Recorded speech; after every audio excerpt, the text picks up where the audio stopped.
Yo, what's up? So Ubisoft has started to lose developers because they're not really paying them enough.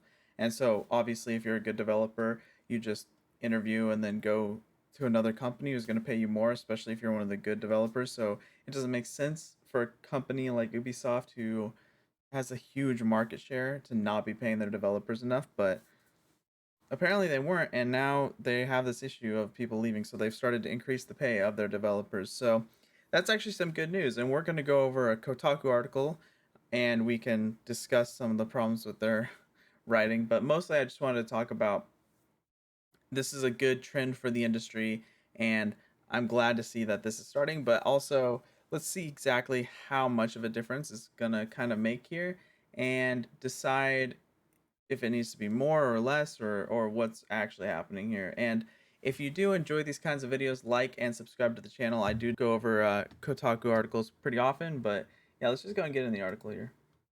So we have Ubisoft announces pay raises to stop developers from leaving.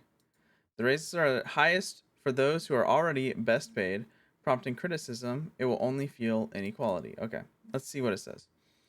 Ubisoft's Canadian studios announced pay raises for staff at the Assassin's Creed and Far Cry publisher to combat an exodus by many of its most senior developers, Kotaku has learned. While the raises are across the board, sources tell Kotaku that those who currently earn the most will see the biggest increases, prompting criticism that the new benefits will reinforce existing inequalities at the studio. Okay, so while I think it would be great if everybody at the studio could get paid more, if they're trying to prevent the experienced and senior developers from leaving the company, it makes sense that they're going to pay those developers more. It also is important to kind of consider why they're leaving. Is it only because of pay discrepancies? Like, what are the other issues that people are leaving due to? And from the sounds of it, it seems like just based on what Ubisoft is doing to combat this, that it's almost entirely down to pay. And if that's the case, then the younger developers, or the, I guess, less experienced developers, maybe not younger in every case, need to consider also changing positions. I know as a starting out developer, it's very, very hard to, find another company that will hire you, or especially if you're maybe still learning a lot of the processes for industry, it can be very, very hard and very intimidating. But that is the only way that you're going to see a lot of increases if they're not able to hire low end developers, or if their developers are kind of leaving. So if you're a new developer, you're an entry level developer at Ubisoft, then you're going to have to start looking for another position if you want to get paid more. That's the nature of how these things work. And unfortunately, it's hard. I'm sorry. It's just, if we want to consider things in the sense of how businesses currently work within the United States, within Canada, within most of the world, pretty much, they're not going to pay people more if there's not really a huge incentive to, and that incentive is going to be the need for the labor. And that's why they're paying the senior developers more, because they are the experienced ones. They're the ones that are leading bigger projects, doing a lot more work, and they're leaving. And it's going to be a lot harder for Ubisoft as a company to pick up the pieces if a bunch of senior developers leave than if a bunch of entry level developers leave. And even, I'm sure that even if entry developers were leaving en masse like the senior developers were, or they couldn't hire enough entry level developers, then they start to pay entry level developers more. But that's not the case, it sounds like. Ubisoft Canada, which leads development on many of the company's biggest blockbusters like Assassin's Creed Valhalla, Far Cry 6, and Watch Dogs Legion, consists of offices in Montreal, Quebec City, Toronto, Chicoutimi, I don't know what that is, Halifax, and Winnipeg. The new pay raises are set to go into effect immediately and will begin being paid out at the end of November. Employees will also be revealing more vacation days, or receiving more vacation days and better pay during parental leave. That's fantastic. If this is all employees, it sounds like all employees. All employees will be receiving more vacation days and better. This sounds like a win-win. So this is kind of showing you how just a little bit of employee action can lead to big effects across the company. Now, I'm assuming that this means all employees. So just a little bit of employee movement, so like senior developers leaving the company, has led to all employees receiving more vacation days and better pay. Because it's probably the case that almost every company has the like income from like, or profit, I guess is the right word, to increase a lot of these benefits and pay for almost every single employee that they have. That's probably true. The thing is, they need to have an incentive to do that.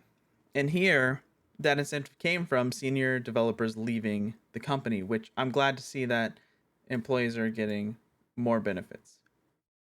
They're desperately trying to hold on to what few experienced devs are still here. One current developer in the Canadian studio told Kotaku. Now, I wonder if it's actually that bad.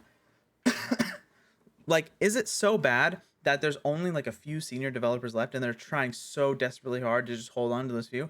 If it's that bad, and it could be, then I don't know if pay raises and these benefits are going to be enough, right? Because this could come down to like a cultural issue that we're seeing, or maybe not even just a cultural issue, but maybe the developers are kind of sick and tired of the games. They're tired of making Assassin's Creed 77, or whatever.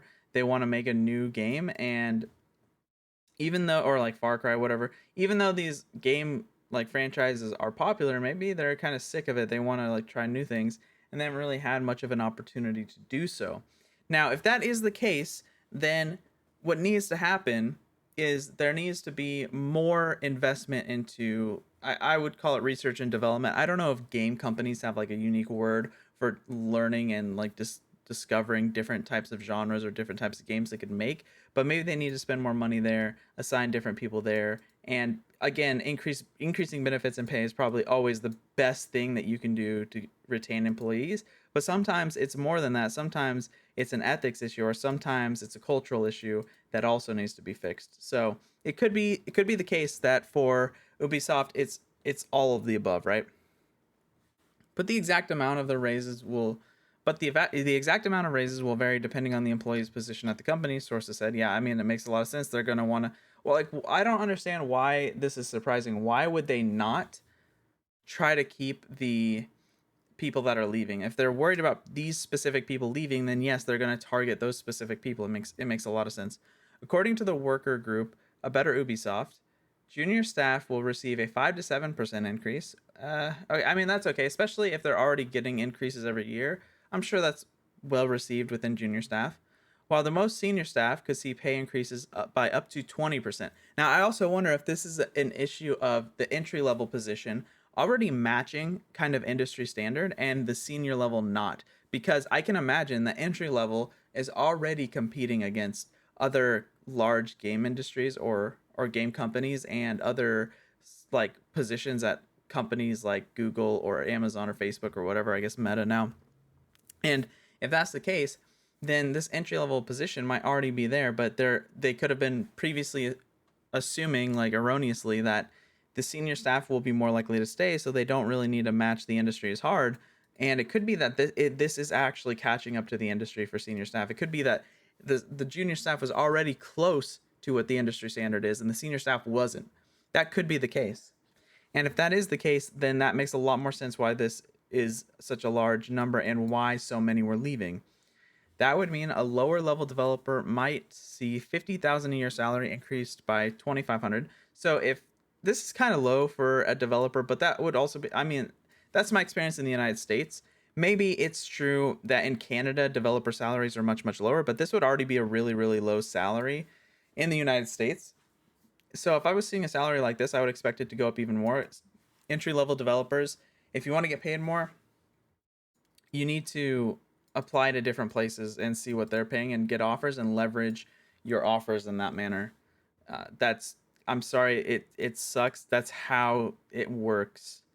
And I wish that there was a better way to say like, oh, you'll always get paid exactly what you're worth, but that's not the case. You kind of have to advocate on your own behalf. While higher level developers making 100K could see as much as a 20,000 in additional pay. Now, if senior level developers, again, if this is in the United States, which is in Montreal, so if Canada is similar to the United States in developer pay, which I would assume it's not, the United States pay is probably more than any other country, I would guess. This would be pretty low for a senior level developer. So 120 would still probably be pretty low for senior level developer, honestly. So hopefully it goes even higher. Let's go. I'm all for employee benefits, employee pay increases. I'm for it. I know that companies obviously make massive profits. I want them to share more of that with the employees. So I'm glad to see this. even if it is just 5 to 7%. I am also unfamiliar with how Canada's developers get paid, so I can only speak from an American, and this would be pretty low. These moves do absolutely nothing to address the key demands of a better Ubisoft, the group told Kotaku in an emailed statement. In addition, by weighting the pay raises enormously in favor of senior staff, management, or exacerbating the gap between the highly and low paid workers. Okay, so yeah, that's probably not helping what a better Ubisoft advocates for, but Ubisoft as a company probably doesn't really care that much about what a better Ubisoft is doing, right? Unless they can mobilize enough unless they can mobilize enough kind of employees to do anything at all, then I don't think that they're going to care. At some point it could be the case that Ubisoft eventually does get enough people, or a better Ubisoft gets enough people to push for more wide sweeping changes, especially for junior level developers and junior level employees, I guess. That could be the case, but currently it doesn't seem like they have that kind of power within the company. And so they're not going to be able to see that big of a change. And from Ubisoft as a company, it just makes sense that they're going to be targeting the people who are getting, or who are like leaving, who they need to stay. That just makes the most sense, right? So yeah, that's where I'm at with that. A better Ubisoft sent a letter to management earlier this year demanding changes to workplace misconduct, reporting processes and worker involvement in decision making, about how the company evolves following widespread reports of sexual misconduct and toxicity at the company that began emerging in mid 2020. The group renewed its call for a seat at the table last week with a petition asking fans and other developers for support. Okay, yeah, we went over an article talking about this. Go check that out on my channel.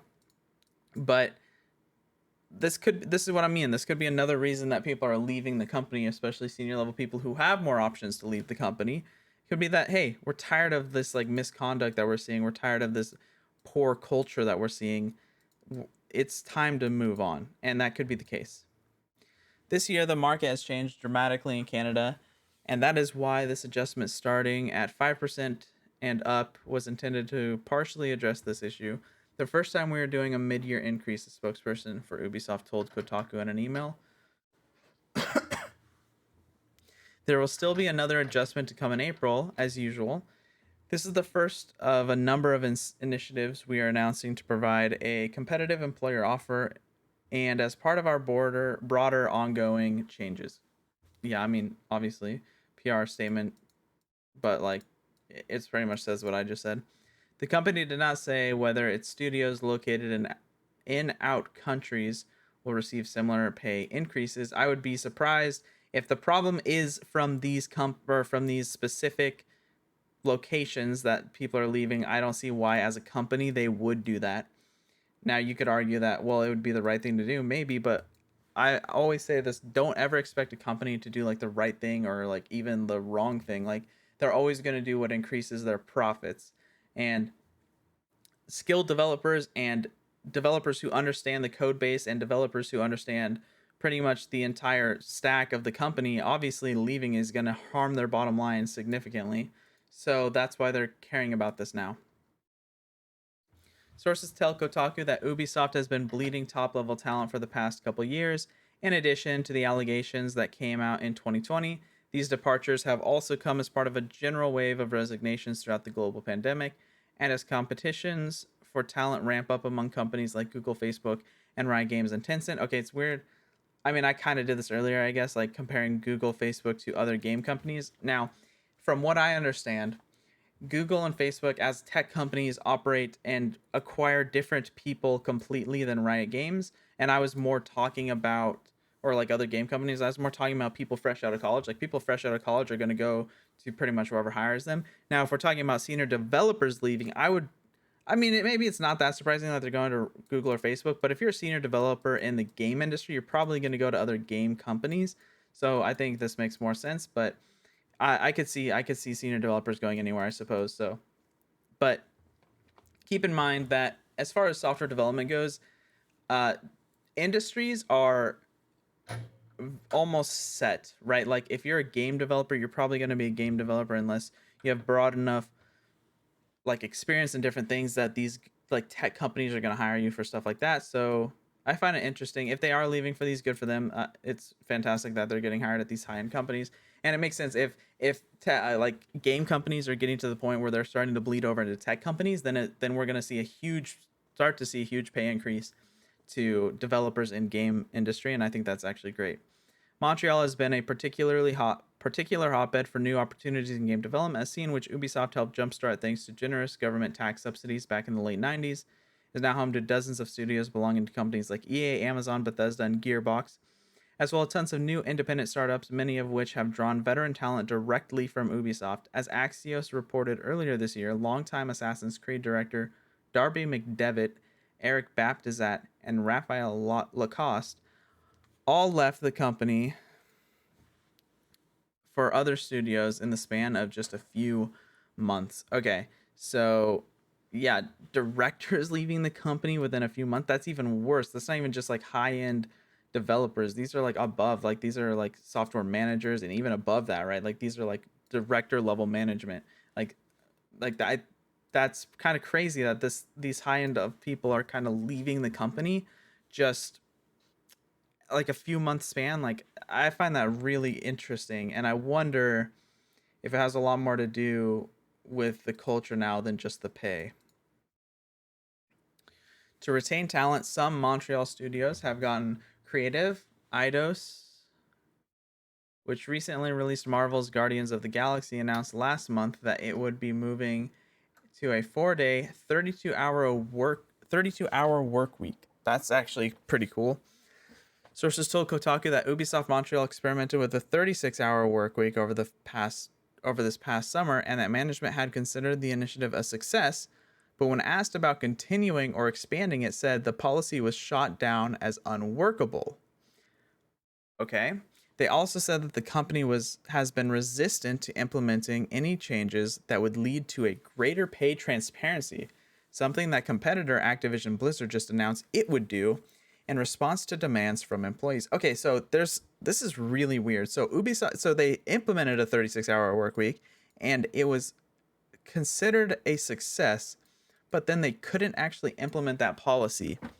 I'm really confused about what that could mean, right? So that seems to mean that overall it was well received by people.